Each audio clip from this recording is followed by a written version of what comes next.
doubt that I am Bill Clinton's son. People say all the time, you're gonna get yourself killed dealing with the Clintons. One time it's been alleged that Bill Clinton may have gotten into a little bit of trouble with a African-American woman in Little Rock named Bobby Ann Williams, known to be a call girl, a prostitute, drug addict. In the mid-1980s, she not only had sexual relations with Bill Clinton on more than one occasion, that she did cocaine with Bill Clinton, but that she also had Bill Clinton's child, a young boy, a little boy named Dano, or Danny Williams. On at least one and maybe two occasions, Christmas Eve, we meaning the state police, government security personnel, delivered Christmas gifts to this house in Little Rock.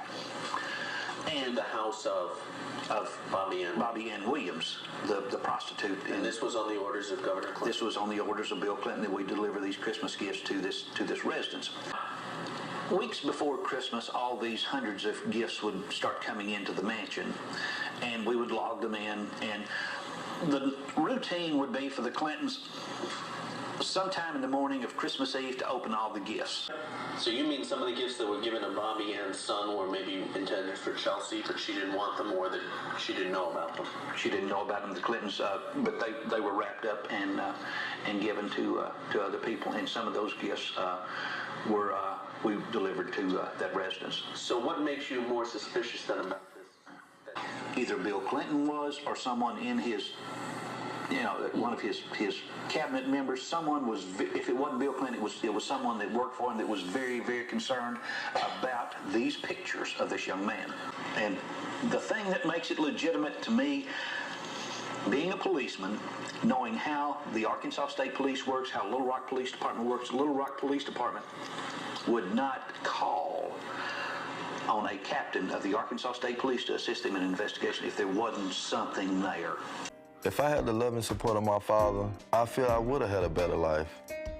In 1999, they tried to sweep me under the rug with Bill Clinton's friend publishing this phony DNA test. It never was a DNA test. Roger Altman. Roger is a longtime friend of mine. Just think about it. It was published in a tabloid owned by a donor of Bill Clinton. I would love to see the DNA test done. Several times, I tried to reach out to the Clintons. Hillary started running for president. She visited Little Rock at one of her campaign stops. I put myself right in front of the podium where she spoke. She was looking right at me. Eye contact.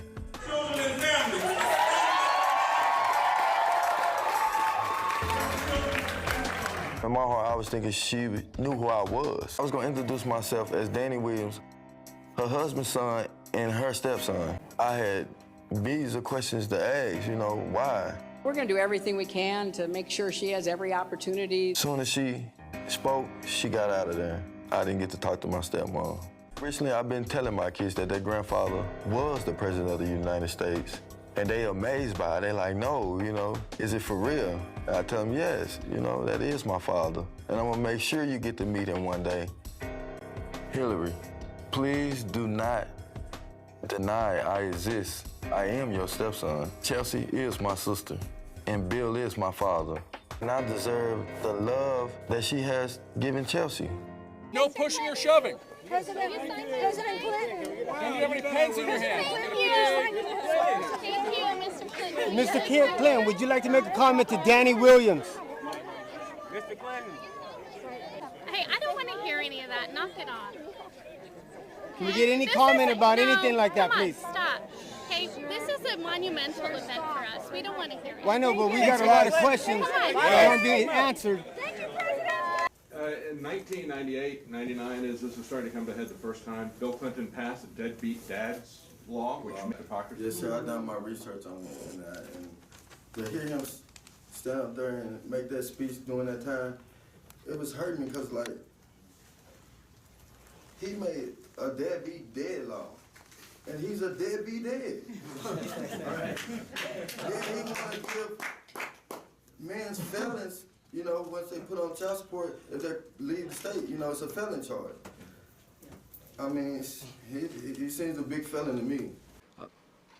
This bill today is a gift to our children and the future. The quiet crisis of unpaid child support is something that our country and our families shouldn't tolerate.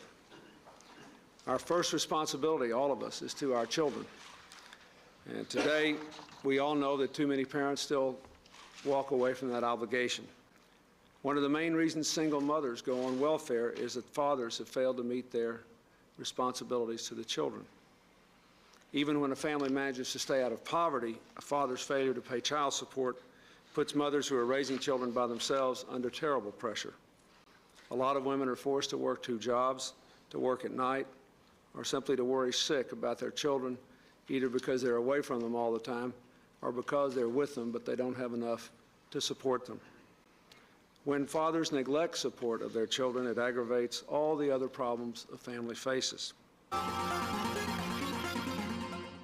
President Obama, my name is Danny Williams. I am the son of former President Bill Clinton. I'm reaching out to you today because I know you can understand me. You also grew up without a father, and you are our first Black president.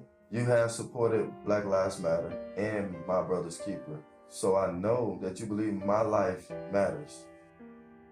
I have tried for years to contact my father, Bill Clinton, and also my stepmother, Hillary Clinton, in order to gain their love and acceptance. I also went to the National Press Club in Washington, where I appealed to Miss Monica Lewinsky, hoping that she would provide a sample from her famous blue dress. Why have you waited so long to seek paternity? I have not waited long. I've been trying. I've been reaching out all the 90s, all 2000. I mean, why have the media just now approaching this story? I don't know. Trying to reach out. And I didn't email, send letters. That's not true. I started asking you for interviews over a year ago. I'm Olivia Newsey from the Daily Beast, and you repeatedly ignored my request, as did your lawyers. So, what are you talking about? For one, I don't know who you are. I just told you, I'm Olivia Newsey from the Daily Beast, and I repeatedly asked you to do an interview. Okay, now we'll do an interview. I mean, I got people working. Right, that's why I'm here now. I got people working, you know. Why not a year ago? Why not a year ago? I mean, I would have done it a year ago. I'm not advised on. You ignored me repeatedly. Okay, I apologize for ignoring you. I never meant to ignore you. I mean. Can you speak for yourself, or do you need someone? I can speak for myself. Don't nobody help me raise my kids. I take care of my own kids. So, like now, I had to lose my job on doing this, coming here. So, it was hard on me just to get up and leave and go do these interviews. But I don't know. I must have looked over it. I would have reached out to you. And well, we talked on Facebook chat. I don't know if you remember, but you repeatedly ignored those requests, as did your lawyer. So I'm just wondering why you're only coming out now to talk to the media. Why not a year ago? Why not do a DNA test a year ago? Well, I've been trying to do this way longer than a year ago. So it's not why not a year ago. I don't remember you responding to me or nothing, but I'm here now.